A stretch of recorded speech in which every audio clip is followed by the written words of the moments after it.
jërë ngeen jëf mbokk yi ci ànd ngeen ànd ak noonu benn waxtu mooy door a jot nu fas yéene leen a jottali xabaar yi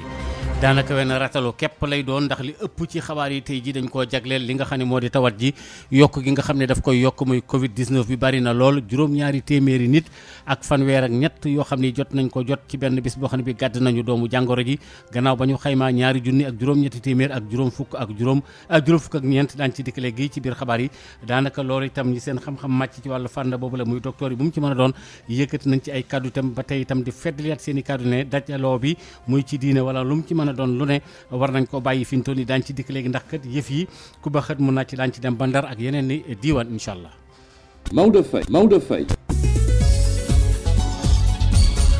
Maodo Faye jërë ngeen jëf mbokk yi ci ànd ngeen ànd ak Sud FM ci njolloor gi fii nu toll nii am na juróom-ñaari téeméeri sénégalais ak fanweer ak ñett yoo xam ne wax nañu ne gàddu nañu doomu jàngoro ji ci benn bisub lëmm gannaaw ban ko seetee ci ñaari junni ak juróom-ñetti téeméer ak juróom fukk ak ñeent wax nañu ne nag daanaka boo xaymaa téeméer bu nekk ñaar fukk yi ak juróom ak lu toppandi daanaka ñaar fukk ak juróom benn sax mënees na ko wax yoo xam ni wopp ji am nañu ko kon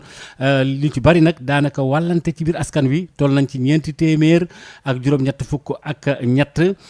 ñetti téeméer ak juróom-ñaar fukk ak ñett mooy ci biir ndakaaru gi rek lu mu gàtt ñetti téeméer ak juróom-ñaar fukk ak ñett ñaar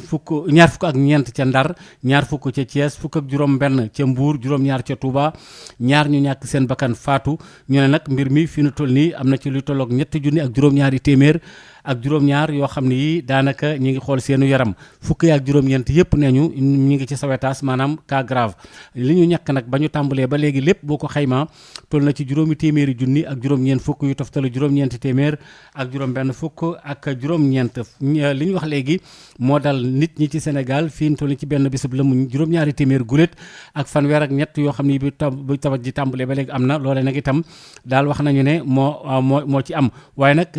mbir mi li ko yokk nag bokk na ci fi nu toll nii raj-rajloo bi bañ tamit wekk rek li nga xam ne moo di mesures yi nga xam ne docteur yi waxoon nañ ko ci loolu sax El Hadji Mamadou Ndiaye am na ay kaddu yu mu ci jokkoo El Hadji Malick ñu déglu ko. cas yi dafa commencé yokk depuis mois de mai fin mai weeru mai bi ci njeextal bi cas yaa ngi doon yokk mais bi mu doon yokk aussi te fekk nit ñi bàyyi woon seen loxo ci nit ñi aaree seen bopp masque bi dañ ko faralatul woon raxasu loxo yi cérémonie mooy xew yi ak dajaloo ou bien dànqalikoo ci yenn bërëb yi lu mel ni ay transport en commun lu mel ni ci ay yeneen bërëb yi daal lépp li nga xam ne dañ ko doon tere nit ñi bi ñu gisee ñu ne loolu kat xëy na dañ koo teretul maanaam kiiwatuñ ko mais bi ñu libéré les mesures nit ñi dañoo bàyyeeku bi nag moo ci baaxu nit ñi dañoo war a takkuwaat lépp li nga xam ne dañ ko doon tere démb ak barke démb c'est valable parce que ça n'a jamais été d'ailleurs mosuñu ko dindi d'ailleurs dañ ko mosula dindi dañu ne mesures yi dañ ko allégé woon dégg nga loolu nit ñi war nañ ci delluwaat ci farlu ci lépp li nga xam ne mooy mesure barrière ça c'est de deux demoon nañu également ba commencé di fi indi ay vaccin mu ngi ñëw sax doyagul nag xam nañ ko doyul fenn ci àdduna bi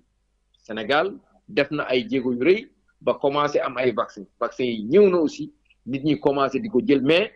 jël bi ni ñu ko doon jëlee aussi temps yi xëy na la nit ñi commencé di wax mais vaccin yi xaw na fi yàgg te nit ñi jëluñu ko woon dégg nga dañoo demoon ba aussi xëy na nag aussi dañoo demoon ba am ci xel ñaar mais loolu yëpp defe naa warul woon dégg nga loolu aussi seen loxo demul woon ci vaccination bi nu mu waree loolu aussi mu ngi ci te aussi am na ñi nga xam ne ba léegi sax xëy na dañuy wax ne que feebar bi sax est-ce que am na wala amul mais loolu yëpp nag dañoo bëgg a nit ñi bàyyi ko rek dem ci farata yi buñ ko defee yàlla jàppale ñu maanaam que lépp li ñu waxoon ne que loolu la ñu war a def feebar bi bañ ñoo sonnal lu mel ni masque lu mel ni raxas say loxo lu mel ni ndaje yu amul yu dul farata lu mel ni dugg ci bërëb yi wala dem ci yenn bërëb yi su fekkee ne mun nga fa bañ a dem dégg nga loolu lu am solo wala moytu yenn xew yi loolu lu am solo la.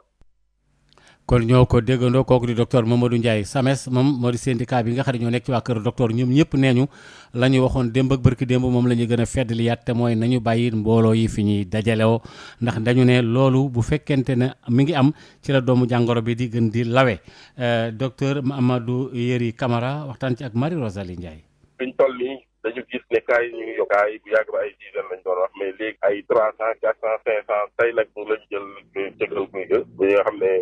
tey on est à 700 cas plus de 700 donc loolu day waree ne rek li ñu doon wax ci fan yi yëpp mu ngi nii parce que ñëpp xam nañ ni variant delta bi soxore xam nañ li mu mën a indi yëpp donc il faut que ñu jël ay mesures yoo xam ne yu ànd ak farlu la mooy ànd ak farlu bi moom mooy fexe ba nga xam ne mesures yi dañ interdire rassemblement yi d'abord mais dinañu fexe ba nga xam ne nit ñi di takk seen masque yi nit ñi di takk seen masque yi aussi bien ci mbedd mi que ci bu ñu nekkee ci ay bureau yi parce que mesures yooyu ñu fàttali ko surtout takk masque yi kenn dindiwul mesures yi mais kenn dëggalu ko kenn maanaam amandul ñi nga xam ne defuñu ko te dafa mel ni daal kenn jàpp ci pour que nit ñi respecté ko. kooku docteur Yerry Camara ñoo ko déggandoo yokk gi nga xam ne Covid bi yokk na ko fii nu toll nii tey ñu xayma rek xëy toll ci juróom-ñaari téeméer guléet ak fanweer ak ñett ci ñu mu daal ci benn bisub lëm loolu record la boo xam ne bi ba yëf yi tàmbalee ba léegi ñu ngi koy tàmbali di gis ne mbir mi nag fi nu toll nii mi ngi tàmbali nag di tar nag itam fokk rek daal dogal yi ñu koy jël ngir mën a aar daal di dànk itam doomu jàngoro ji nga xam ne mi ngi law lool ne ak caxat Ndeye Marème Ndiaye. luy jot na ndaxte fu mu nekk nii mbas bi di Covid 19 ñu ko tàmbalee di gis muy law fii ci même réew dafay tàmbali di jéggi dayoo tey jii rek am na ci lu tolloog juróom-ñaar téeméer yu tegal fanweer ak ñetti nit yu am mbas bi di Covid 19 buñ ci yokkee yu ñu am ci mardi bi ak tamit ci lundi bi mi ngi toll ci 1421 junni bu tegal ñeenti téeméer ak ñaar fukk ak benn ñu gis tamit ne ñi nga xam ne fu mu nekk nii ñu ngi leen hospitalisé ngir faj leen ci mbas bi di Covid 19 ñu ngi toll ci ñetti junni yu tegal juróom-ñaar téeméer ak juróom-ñaar variant delta bi la ñu joxuñ baaraamu tuuma ne moom moo tax nag feebar bi di gaaw a law te it su fekkente ne nag bàyyi nañu noonu defuñu lenn loolu day firndeel ne hôpitaux yi dinañu fees dell loolu la mu wundu tamit moom mooy ne suñu moytuwulee feebar bi ëpp ñu loxo loolu sax moom moo tax ba ñi nga xam ne ñoom ñooy fajkat yi ak tamit ñi nga xam ne seen xam-xam dafa màcc ci wàll gi ni mel saa su ne ña ngay faral di yëkkati seen kàddu wante dafa mel ni ne ñii nga xam ne ñoom ñoo ñu jiitee ba léegi ñu ngi leen di xaar ñu jël matuwaay yi war docteur Mohamed Ly moom spécialiste la en santé publique. COSAS wax na AFEMS wax na syndicat médecins yi wax na nee nañu arrêté rassemblement yi léegi dafa jot nag njiitu réew mi maanaam jàkkaarloog askan bi wax ak moom pour que wane ne maanaam hôpitaux yëpp fees na moyen pour faj feebar su continuer nii Sénégal du ko mën a dëkku donc mu soññ nit ñi pour vraiment ñu gën a insister ci prévention bi ren am na tabaski déwén dina am ñu ñaan yàlla ñu ñëpp ñu teewee ko déwén donc ñu jël suñu précaution quitte à même yenn voyage yi ñu annulé ko pour bañ a tamit wasaare feebar bi ci dëkk bi yëpp daal. léegi moom kenn réerewul mbir ne mbas bi di Covid 19 ma ngay wéy fii ci biir réew mi te it lëmbe ga muy defee nag ci Dakar la gën a ëppee loolu sax moom moo tax ba fi mu nekk nii ña ngay xaar ñi nga xam ne ñoom ñoo ñu jiite ak tamit ñu jiite it ci wàllu diine bi ngir ñu jël seeni matuwaay gën a ñaax askanu réewum Sénégal ngir ñu gën di moytandiku surtout ci tabaski bi ñu dëgmal ak tamit ci yenn xew-xewu aada ak diine yi nga xam ne it dëgmal nañ ko ci fan yi ñu jëm. ñaar fukki nit ak ñeent ñoo wàllante ci fële ca Ndar benn fukk ak juróom-ñaar yoo xam ni ay bisu yàlla rek dal na leen fa ñoom tam lu mu gàtt-gàtt béréb yu bari nag ci fajukaay yi nit ñaa ngi fay dem yore doomu jàngoro ji mbir mi gën faa tar lool itam Yves Tendeng. lii mu ñi nga xam ni ñoo amee mbas mi di Covid 19 a ngi gën di yokk bés bu yàlla sàkk fii ci Ndar muy mbir bu jéggi dayoo ginnaaw bi nga xam ni région bi am na ci diiru benn ci ay bés maanaam li ko dalee ci àllarba juróom-ñaari fan jàpp àllarba gi fukki fan ak ñeent ci weeru sulet bi ñu nekk lu toll ci juróom-benn fukk ak juróom-ñaar ci ay cas positif maanaam nit ñi ñu testé te ñu amee coronavirus muy lim bi nga xamee ni bokk na ci fi ñu leen gën a ràññee moo direct ci district sanitaire bu Ndar fi nga xamee ni ràññee nañ ci lu toll ci fanweer ak juróom-ñetti fukki cas district bu Podor daal di ci topp am nag lu toll ci fukki cas ak benn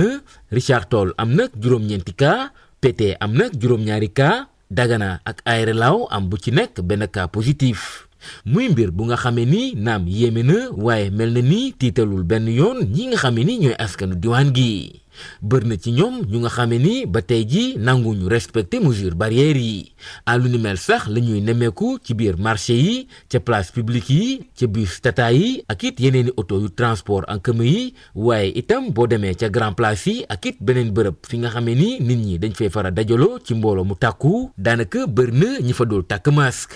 muy mbir bu nga xamee ni boo moyul dina jur jafe-jafe yu taratar ci biir CTE yi maanaam centre de traitement des épidémies yi nekk fii ci ci Ndar nga xamee ni duñu rëcc benn yoon ay cas de débordement buñ ci jëlul ay pexe yu gaaw te loolu le du leen lu dul di respecter tegtal yu waa kër docteur ki doon jokkoo ak yéen fii ci Saint-Louis Yves Tendeng Sud FM. Yves Tendeng ñu ngi lay jaajëfal bu baax a baax ci wàllu Covid bi ba léegi fii nu toll nii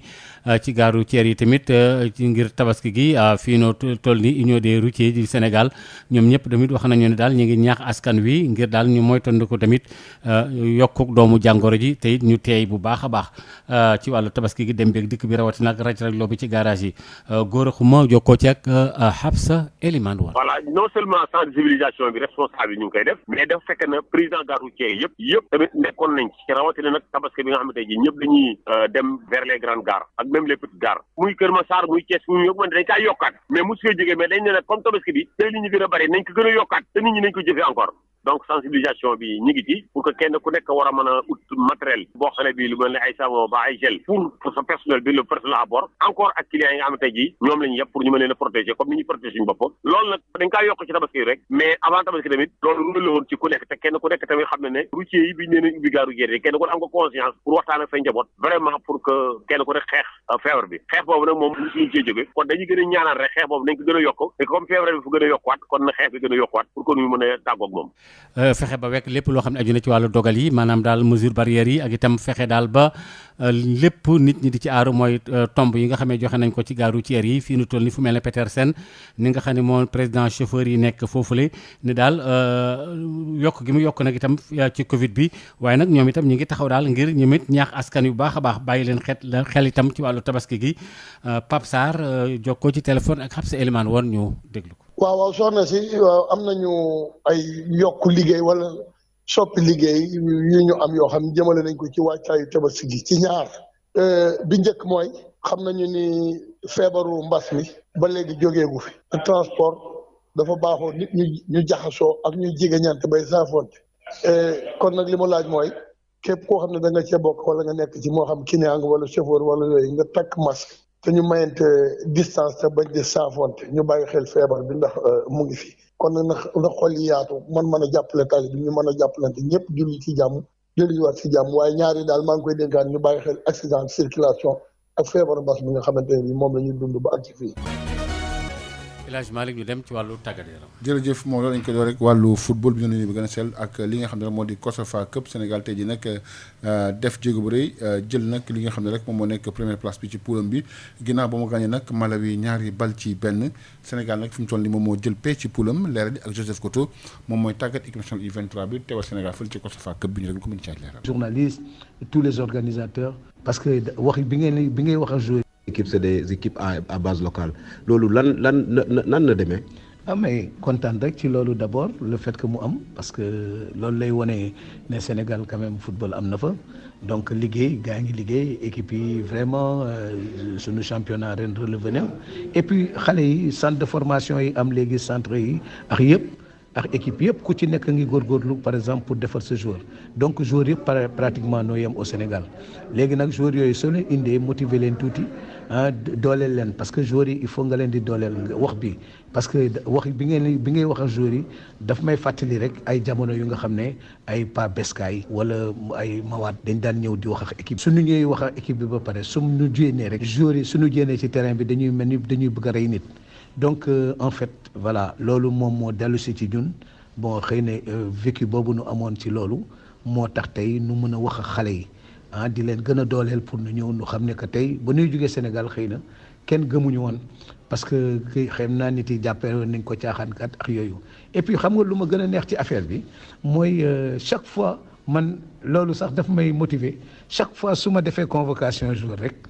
toujours am na nu commencé polémique waaye Koto de. mu nekkoon Joseph Koto ñu wax ci li nga xam ne rek moom moo jëm ci wàllu équipe bi Sénégal yi war a teew nag ci wàllu Coupe d'Afrique des clubs yi ñu jàpp ne kat ngeen mooy représente Sénégal Ligue africaine des champions coupe CAF nag ki faral mooy ki jël deuxième ndaxte nag ñu ngi ci stade 16e de finale yi te CAF nag dafa fekk fukki fan ak juróom-ñeent ci weeru sulet bi ñu xam kan mooy teewal Sénégal ci wàllu woowu noonu wax ci wàllu football ak tamit tey jii la ñu amoon ñaar fukkeelu bés bi ak ñeent ci raw gàddu gi match yi dina am 17h di match yoo xam ne ñëpp a ngi koy xaar njàngit la ak kii di Odile Minkilan. xeex bu métti mooy am tey ci podiumu Ligue 1 sénégalaise bi ci diggante Teungueth FC Génération Foot ak Jàmbaar bu Saly laataa ñuy wax championnat bi jeex na Teungueth FC moom jël na raw gàddu gi ba noppi moom nag tey jii dafay dem ca Déni Biram Ndaw fekk fa ki topp ci ginnaawam di Génération Foot nga xamante ne moom mag ki topp ci ginnaawam féetoo ci ñetteelu place bi ñoo tollooy poñ muy Jàmbaar bu Saly mu nekk nag xeex boo xamante ne à distance la ñu koy defee ñoom ñaari académiciens yi ndax ñi nga xamante ne ñoo féetoo ca Saly dañuy dem ca Ziguinchor fekk fa Casa Sport ñoom sudiste yi féetoo ci juróom-benneelu place su tableau bi ñu ngeek fukk ak ñeenti match yoo xamante ne dañoo témboo ci ñaar fukk ak ñeenti bëccëg yi nga xamante ne amal nañ ko ñoom nag daañu jéem a def seen kéemtalaay kàttan ngir rek jeexal championnat bi ak ay victoire mu doon nag ab mission commando ngir ñi nga xamante ne ñoo féetoo ca bët saalumu réew mi ci boobule waxtu nag ca stade Alassane Djigo bu Pikine équipe banlieue bi dina def moom it li mu mën ngir rek daal di am victoire ci digganteem ak AS Douane gannaaw ba nga xamante ne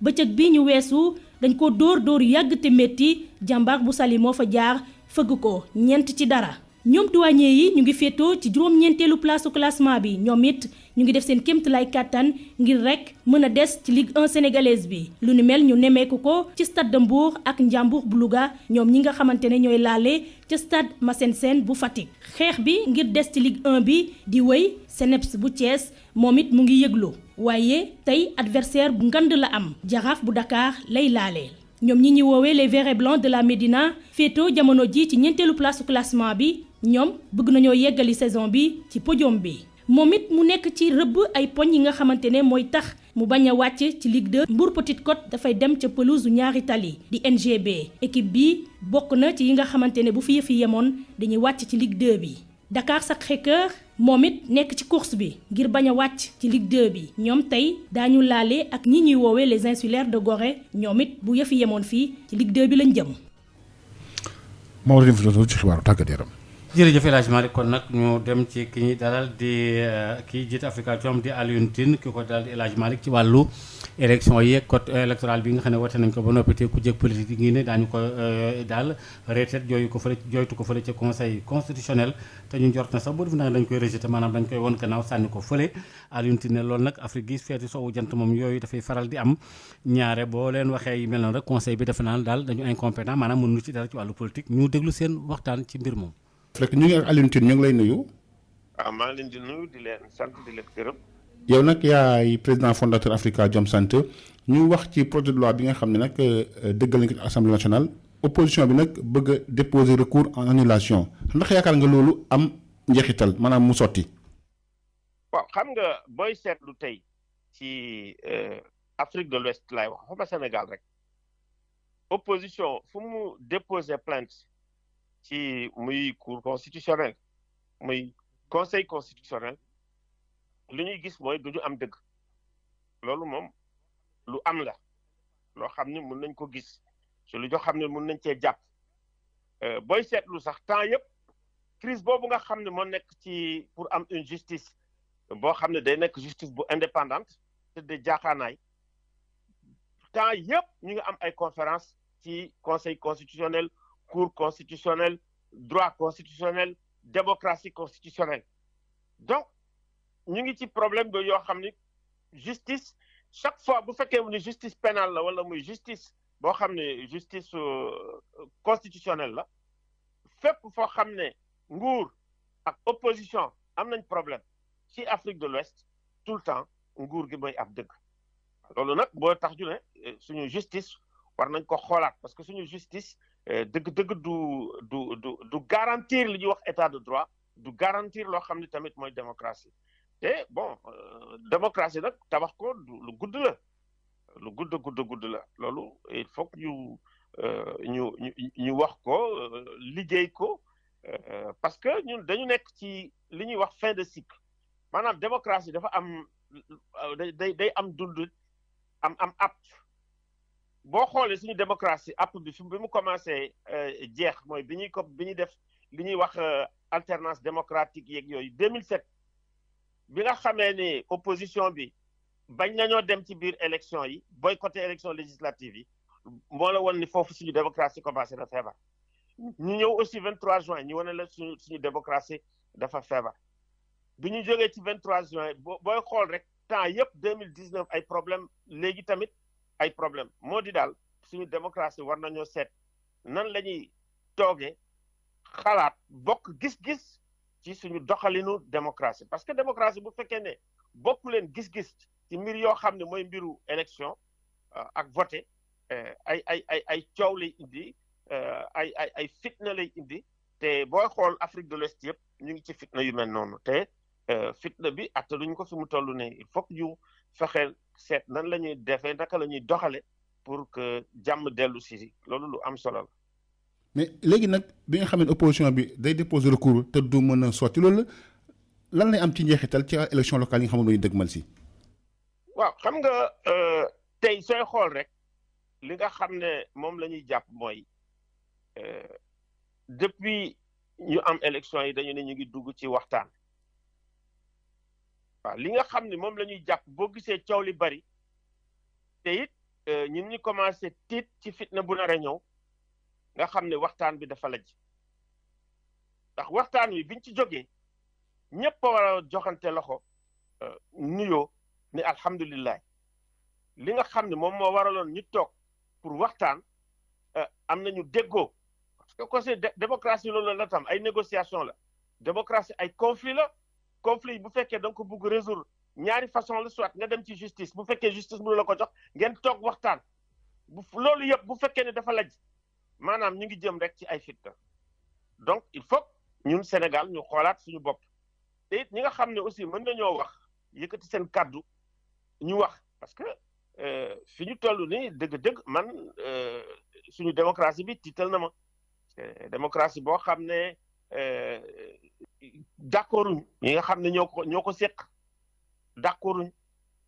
démocratie boo xam ne nii boo xoolee léegi plateau télévision yi booy seet waxtaan yi da ngay tiit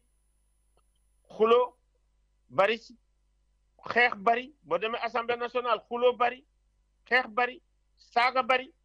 waaw loolu yëpp da lay wan ne suñu démocratie dafa feebar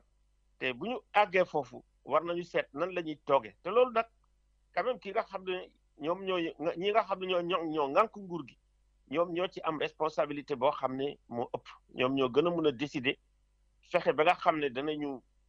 delloo si jàmm danañu delloo si calme delloo si déggoo ñi nag ci opposition yi tamit am nañ ci loo xam ne la ñu war a jouer ak société civile lu mu ci war a jouer waaye bu ñu demee ba nga xam ne toll nañu foo xam ne déggoo amul te kenn mënu cee wax bu société civile waxee duñ ko dégg bu sëriñ yi waxee duñ ko dégg booba sànku nañ boobu bu njëgoo rek ñu xam ne sànku nañ parce que autorité amatul autorité moom lu baax la régulation amatul parce que régulation tam lu baax la régulation soit mu nekk une régulation formelle institutionnelle constitutionnelle justice bi lañ ko jox bu ñu tëlee baaxul mun nañ am ay régulation yoo xam ne régulation sociale la informelle bu ñu tëlee baaxul te dafa mel ni foofu la ñu toll tey fu mu ne nii malgré crise bi ñu passé muy crise u mois de mars justice moo ko andi maanaam bu ñu jógee ci mois de mars rek waroon nañ toog seetaat suñu démocratie seetaat suñu justice nañ lañ koy fexe bañ koy faj mais dafa mel ni dañu jógee ci crise bi mel ni dara xewul Sénégal alors que comme on dit xal yi ci suuf mi ngi tàkk ba tey fayaguñ ko ba mu jeex donc bu ñu fexe ba nga xam ne xal yooyu dina jógaat taalaat réew mi du baax kon nag tey jii ci fi ñu toll nii nga xam ne am nañu ay problème fii fa la ñëpp war a jóg ñu war a def waaw justice bi jël responsabilité am fexe ba nga xam ne tamit te loolu tamit ci seen liggéey la fexe ba nga xam ne décision yi ñuy jël dina tax jàmm am dina tax stabilité am loolu tam ci seen responsabilité la parce que ñoom tam ñoo war a def li nga xam ne jàmm day delloo si jàmm waaye bu ñu la waxee rek nga ne man aw ma compétence waaw wala kii loolu du sotti loolu moom lañ am man daal tiital naa Sénégal fi ba toll di voilà Alioune Tine ñu ngi lay sant di la gërëm bu baax a baax. jërëjëf. di fàttali yaay président Africa Jom Sant. jërëjëf. Maodo Faye. jërëjëf mbokk yi nga xam ne ñoo ñu doon topp fi mu toll nii ñeent fukki minutes ak ñaar moo feggu ci benn waxtu fii la xabaar yi buure ñu ngi leen di ñaanal jàmm.